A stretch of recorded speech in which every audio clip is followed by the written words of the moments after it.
अस्सलाम स्टूडेंट्स, मैं हूं मीर आलम और आप देख रहे हैं मेरा यूट्यूब चैनल बायोलॉजी विद अमीर। तो पिछली वीडियो में हमने लेवल ऑफ ऑर्गेनाइजेशन का ओवरव्यू डिस्कस किया था ताकि आपको आइडिया हो सके। तो आज जो है ना हम उसको डिटेल के साथ जो है ना डिस्कस करने जा रहे हैं। तो फर्स्ट ऑफ ऑल हमारे पास है मॉलिक्यूलर लेवल, ठीक है। तो मॉलिक्यूल किसको कहते हैं?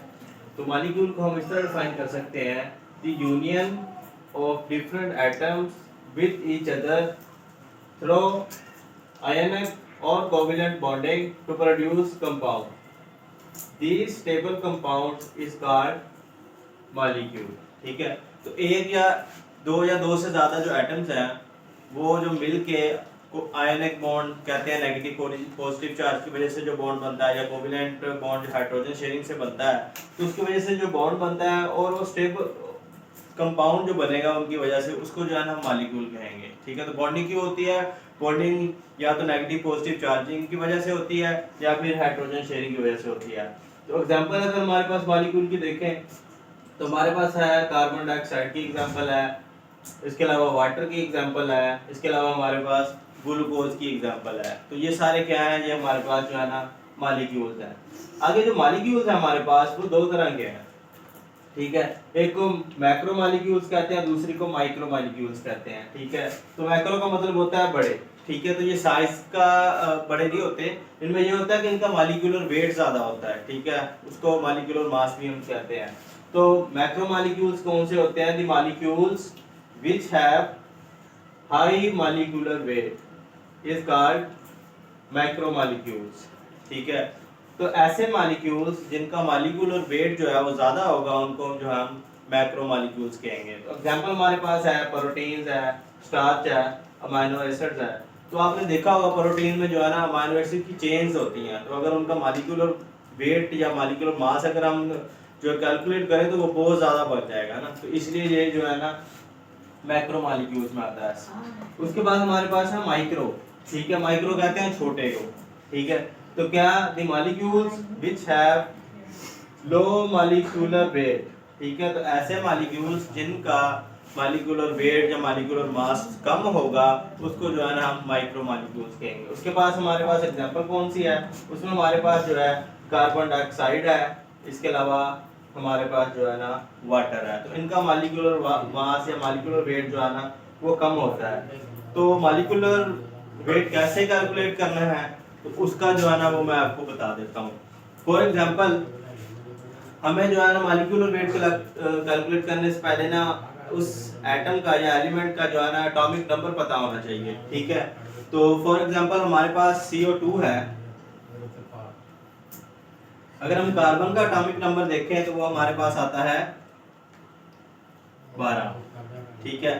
तो अगर हम ऑक्सीजन का मॉलिक्यूलर एटॉमिक नंबर देखें तो वो हमारे पास है 16। तो हमारे पास ऑक्सीजन के दो मॉलिक्यूल हैं, तो इसको हम जो है ना मल्टीप्लाई 2 कर देंगे या 2 पावर कर देंगे, मल्टीप्लाई करके 2 कर देंगे, ठीक है। तो ये इस तरह हम इसको करेंगे, सॉरी यहाँ पे आएगा प्लस आएगा, ठीक है। तो ये जब हम इनको हल करेंगे तो हमारे पास आ जाएगा 12 प्लस 32, ठीक है। जब इसको हम प्लस करेंगे तो हमारे पास आ जाएगा 44, ठीक है।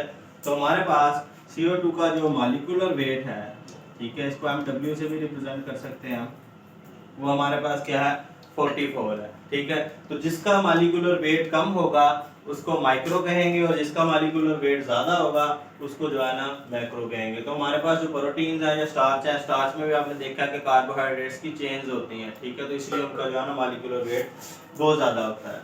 उसके बाद हमारे पास मॉलिक्यूल्स की एक और फर्दर टाइप्स है जिसमें हमने उसको दो हिस्सों में डिवाइड किया गया, वो ऑलमोस्ट सेम ही है। तो उसमें हमारे पास है ऑर्गेनिक मॉलिक्यूल्स और इनऑर्गेनिक मॉलिक्यूल्स, ठीक है। तो ऑर्गेनिक मॉलिक्यूल्स हम किसको कहेंगे? The molecule containing both carbon and hydrogen, ठीक है। तो ऐसे मॉलिक्यूल जिसमें कार्बन और हाइड्रोजन दोनों प्रेजेंट होंगे उसको जो है ना हम ऑर्गेनिक मॉलिक्यूल कहेंगे। तो उसमें हमारे पास अगर एग्जांपल देखें तो हमारे पास ATP की एग्जांपल है, अमीनो एसिड है, प्रोटीन्स है, ग्लिसरॉल है, इसके अलावा हमारे पास फैटी एसिड है। ठीक है, तो ये सारी हमारे पास जो है ना ऑर्गेनिक मॉलिक्यूल की एग्जांपल है। तो ऐसे मॉलिक्यूल्स जिसमें कार्बन और हाइड्रोजन जो है ना वो प्रेजेंट होता है। अगर इनऑर्गेनिक मॉलिक्यूल की बात की जाए तो वो उसका अपोजिट होगा। तो the molecules which not contain carbon and hydrogen together in a molecule. ठीक है, तो ऐसे मॉलिक्यूल्स जिनमें कार्बन और हाइड्रोजन इकट्ठे साथ ना हो उसको जो है ना इनऑर्गेनिक मॉलिक्यूल कहते हैं। उसकी अगर हम एग्जांपल देखें तो उसमें हमारे पास कार्बन डाइऑक्साइड है, इसके अलावा ऑक्सीजन है। अब आप कार्बन डाइऑक्साइड में देखें, हमारे पास कार्बन तो प्रेजेंट है लेकिन हमारे पास हाइड्रोजन नहीं है। अगर हम वाटर की बात करें तो वाटर में हम देखें कि हमारे पास हाइड्रोजन है पर हमारे पास कार्बन नहीं है। तो दोनों जो है ना कार्बन और हाइड्रोजन सेम टाइम पे प्रेजेंट नहीं है। ठीक है, तो दोनों एक ही मॉलिक्यूल में प्रेजेंट नहीं है, तो इसलिए जो है ना हम इसको क्या कहेंगे, इनऑर्गेनिक मॉलिक्यूल्स कहेंगे। ठीक हो गया, तो ये मुख्तलिफ मॉलिक्यूल्स मिलके हमारे पास क्या बनाएंगे, आगे हमारे पास बनाएंगे ऑर्गेनेलीज। ठीक है, तो नेक्स्ट हमारे पास सेकंड नंबर पे जो लेवल है, ठीक है, वो हमारे पास है ऑर्गेनेलीज एंड सेल लेवल। ठीक है, तो आपने जैसे मैंने आपको बताया कि many micro and macro molecules arrange in a particular way to make organelles और सेल्स। ठीक है, तो बहुत सारे माइक्रो एंड मैक्रो मॉलिक्यूल्स मिलके क्या बनाते हैं हमारे पास, वो हमारे पास ऑर्गेनेलीज बनाएंगे और ऑर्गेनेलीज मिलके हमारे पास सेल बनाएंगी। तो सेल जो है हमारे पास ऑर्गेनिज्म जो है वो दो तरह के होते हैं, कुछ को हम यूनिसेलुलर ऑर्गेनिजम्स कहते हैं और कुछ को मल्टीसेलुलर ऑर्गेनिज्म कहते हैं। यूनिसेलुलर ऑर्गेनिज्म कौन से होंगे, कंपोज ऑफ वन सेल, ऐसे ऑर्गेनिज्म जो एक सेल से मिलके बने हों उसको जो है ना हम यूनिसेलुलर कहेंगे। उसमें एग्जांपल अगर हम देखें, हमारे पास बैक्टीरिया है, प्रोटिस्टा है, इसके अलावा हमारे पास यीस्ट है। यीस्ट बेसिकली फंजाई से बिलोंग करती है, इसके बाकी जितने भी मेंबर हैं वो मल्टीसेलुलर है, लेकिन ये यीस्ट एक जो है ना ओनली एक एग्जांपल है जो कि यूनिसेलुलर है। अब मल्टी सेलुलर की तरफ आते हैं, तो मल्टी का मतलब होता है ज्यादा। ठीक है, मल्टी सेलुलर ज्यादा सेल से बने हुए। ठीक है, तो ऐसे ऑर्गेनिज्म जो बहुत सारे सेल से, दो या दो से ज्यादा सेल से मिलकर बने हुए। ठीक है, तो कंपोज ऑफ मैनी सेल्स। ठीक है, तो उसको जो है ना मल्टी सेलुलर ऑर्गेनिज्म कहते हैं या मल्टी सेलुलर। अगर हम एग्जांपल देखें, हमारे पास एल्गी है, इसके अलावा हमारे पास फंजाई है, इसके अलावा प्लांट्स है, एनिमल्स है, तो ये सारे जो है ना हमारे पास मल्टी सेलुलर ऑर्गेनिज्म में आते हैं। तो नेक्स्ट आपने आपकी बुक में हेडिंग है डिवीजन ऑफ लेबर। ठीक है, डिवीजन कहते हैं तकसीम को और लेबर कहते हैं काम को। ठीक है, तो काम की तकसीम होती है सेल में। ठीक है, कैसे होती है, अगर हमारे पास एग्जांपल देखें ऑर्गेनेल्स की, माइटोकॉन्ड्रिया है, गोल्गी कॉम्प्लेक्स है, राइबोसोम है, इसके अलावा न्यूक्लियस है, तो आपने सेपरेटली इनका एक स्पेसिफिक फंक्शन और इनका एक स्पेसिफिक जो है ना फंक्शन पढ़ा होगा। ठीक है, तो अगर माइटोकॉन्ड्रिया की बात करें तो इसका क्या काम है, तो ये रेस्पिरेशन में हेल्प करता है, तो ये इसको पावर ऑफ सेल भी कहते हैं। ठीक है, तो इसका काम है एनर्जी प्रोवाइड करना।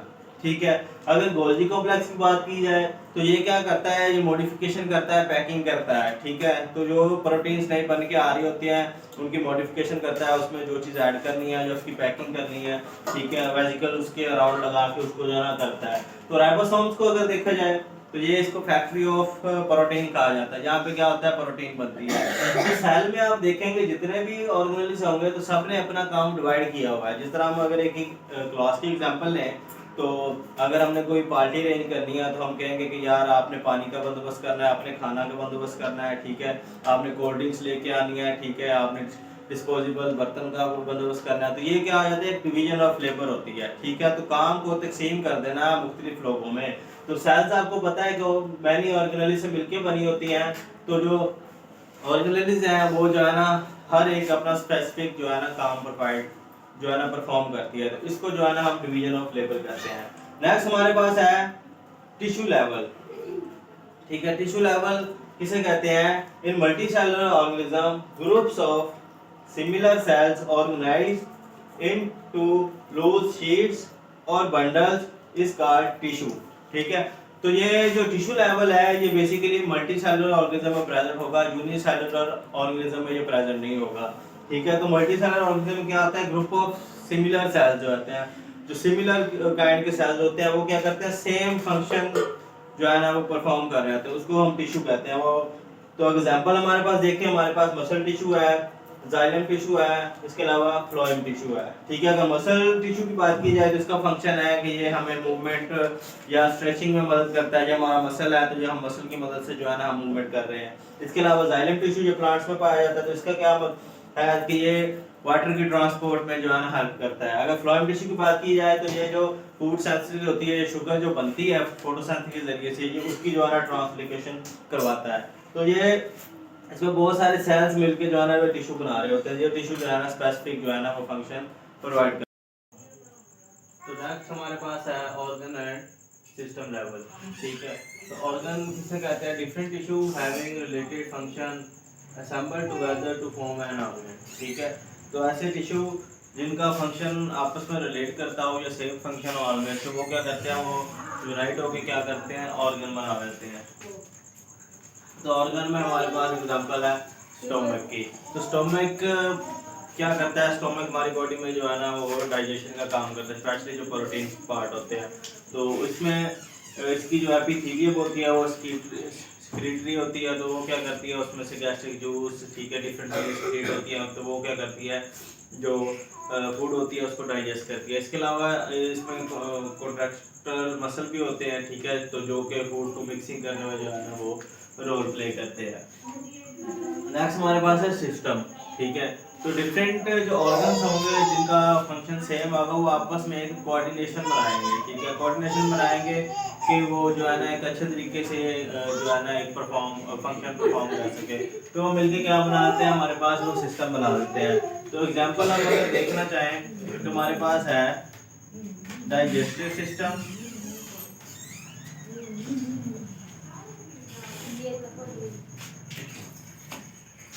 इसके अलावा हमारे पास नर्वस सिस्टम है,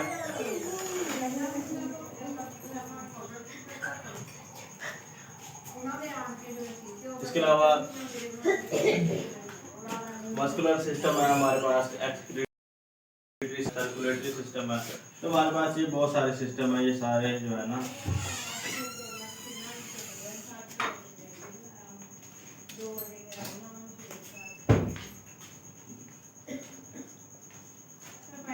ठीक है। तो डाइजेस्टिव सिस्टम जो हमारे पास है वो बेसिकली क्या करता है, वो हमारी फूड की डाइजेशन करवाता है। तो जितनी भी हमारी फूड की डाइजेशन, फूड के साथ जो भी प्रोसेस होंगे वो डाइजेस्टिव सिस्टम में होंगे। अगर नर्वस सिस्टम की बात करें तो ये हमारे ब्रेन से रिलेटेड है। तो जितने भी हम रिस्पॉन्स करते हैं स्टिमुलाई को, या जितने भी हम काम करते हैं तो वो हमारे ब्रेन से कंट्रोल होते हैं, हमारी मूवमेंट आ जाए।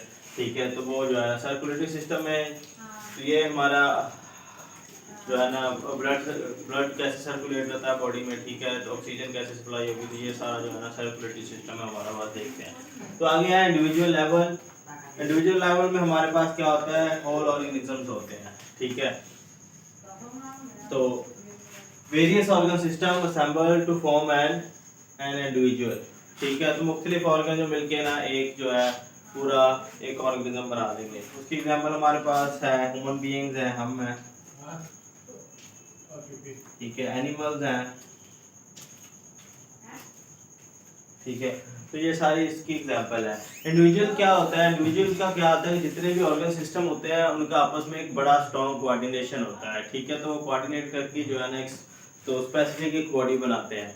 तो बॉडी जो होती है वो दूसरी स्पीशीज से जो है ना वो डिफरेंट होगी। ठीक है, जिस तरह अब मैं हूँ, मैं एक ऑर्गेनिज्म हूँ, तो मैं एक इंडिविजुअल हूँ, तो जो है ना मेरी जो एक शनाख्त होगी वो दूसरे सेम स्पीशीज से जो है ना डिफरेंट होगी। ठीक है, तो जो इंडिविजुअल होगा वो सेम स्पीशीज के ऑर्गेनिज्म से जो है ना डिफरेंट होगा, उसकी जो शनाख्त है वो उससे जो है ना डिफरेंट होगी।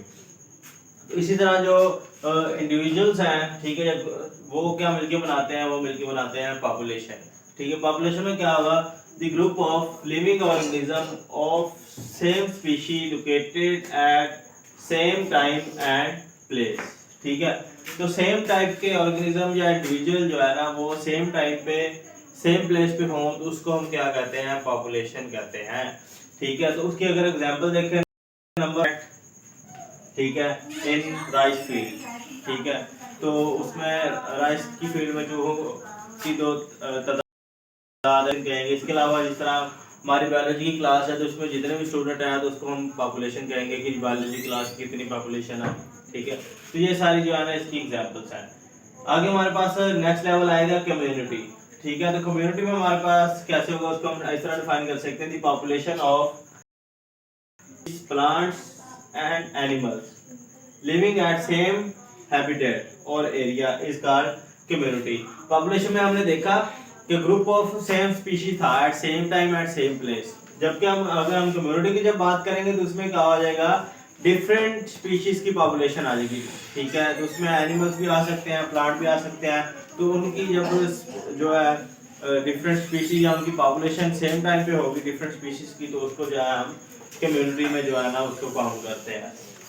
नेक्स्ट हमारे पास आता है बायोस्फीयर। ठीक है, तो बायोस्फीयर को इस तरह डिफाइन कर सकते हैं, the part of world in which living organism present including the both living and non living components. ठीक है, तो लिविंग एंड नॉन लिविंग में हमारे पास आएंगे, उसमें हमारे पास पहाड़ भी होंगे, समंदर भी होंगे, जानवर भी होंगे, ठीक है, एनिमल्स, ठीक है, पौधे, ठीक है, तो जितने भी ऑर्गेनिज्म है जहाँ पे भी हमें जो जो कुछ नजर आता है पूरी कायनात में, उसको जो है ना हम बायोस्फीयर कहेंगे। इसके अलावा हमारे पास आपकी बुक में बायोमी का भी जिक्र किया गया। बायोमी क्या होता है, वो एक ऐसा रीजन या ऐसा टुकड़ा होता है जो कि क्लाइमेट की वजह से जिसको ना हम डिटरमाइन करते हैं। ठीक है, तो वो उसमें फॉर एग्जांपल अगर प्लांट है तो उसमें जो प्लांट्स हैं वो डिटरमाइन करेंगे कि वहाँ पे एनिमल्स और दूसरे छोटे प्लांट्स कैसे होंगे। ठीक है, तो वो क्लाइमेट जो है ना उस इलाके का तायुन करता है कि वहाँ पे किस तरह की जो है ना ऑर्गेनिज्म या किस तरह का वहाँ पे होगा, तो उसको जो है ना हम बायोमी कहते हैं। ठीक है, तो ये हमारा लेक्चर था, उम्मीद है आपको पसंद आया होगा। अगर आपको कोई समझ ना आई हो या कोई क्वेश्चन हो तो आप पूछ सकते हैं। अगर एग्जामिनेशन पॉइंट ऑफ व्यू से देखा जाए तो इसमें कोई लॉन्ग क्वेश्चन तो ऐसा चाहता नहीं है, तो जस्ट शॉर्ट क्वेश्चन के लिए आपने इसको तैयार करना है। तो इसमें कोई भी डेफिनेशन या उनका जो है ना डिफरेंस पूछा जा सकता है, जिस तरह डिफाइंड कम्युनिटी है या पॉपुलेशन की डेफिनेशन पूछी जा सकती है, बायोस्फीयर है। इसी तरह आपने पीछे जो ऑर्गन लेवल पढ़ा है या टिश्यू लेवल पढ़ा है उसकी एग्जांपल्स आपने अच्छे से याद करनी है। ठीक है, तो इनको जो है ना शॉर्ट क्वेश्चन के हवाले से आपने जो है ना ज़्यादा फोकस रखना है। तो उम्मीद है आपको वीडियो पसंद आई होगी। अगर वीडियो पसंद आई है तो लाइक कीजिएगा, शेयर कीजिएगा, मेरे चैनल को सब्सक्राइब करना मत भूलिएगा। तो नेक्स्ट वीडियो में जो है ना हम और जियोलॉजिकल जो टाइम चार्ट है ना उसको डिस्कस करेंगे। तो ख्याल रखिएगा अपना, अल्लाह हाफिज़।